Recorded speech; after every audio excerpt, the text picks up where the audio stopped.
الو. ايوه يا لذيذ، انا هدير. ايوه يا هدير، انا لذيذ.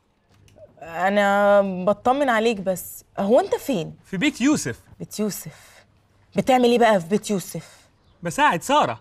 لذيذ، هو انت في حد في حياتك؟ يوسف وساره وزومبا وميرفت.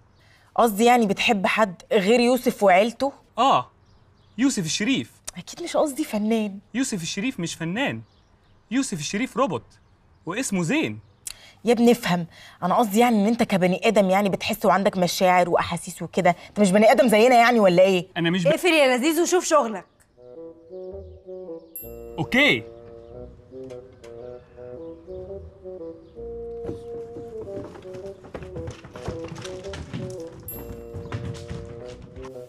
ايه اللي الذوق دي؟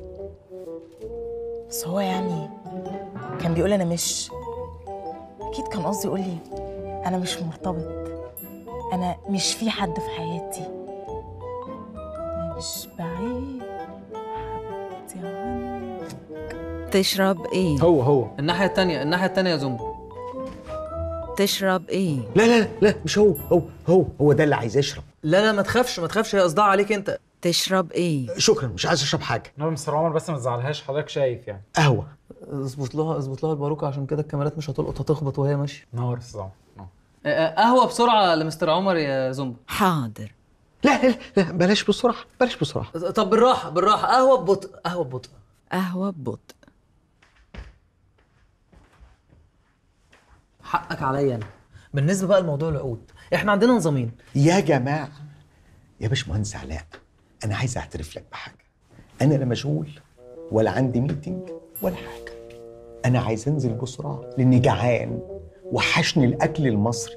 عايز ادور على محل كده فيه اكل مصري وجعان. طب يا فندم، حضرتك تدور على محل فيه اكل مصري وتغرب نفسك ليه حضرتك؟ حضرتك عارف اكل المطاعم، انزل بايت وحاجات حضرتك ادرى يعني.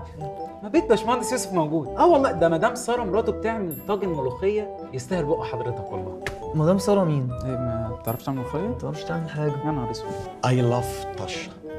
انا بحب الملوخيه، نفسي اكل اكل مصري. تمام، احنا نشوف موضوع العقود وبعدين بقى نحل قصة الطشة دي. طب ليه ما نعزم مستر عمر عند حضرتك في البيت وبعد كده نشوف موضوع العقود بعد ما ناكل. نعزم مستر عمر وناكل ونشوف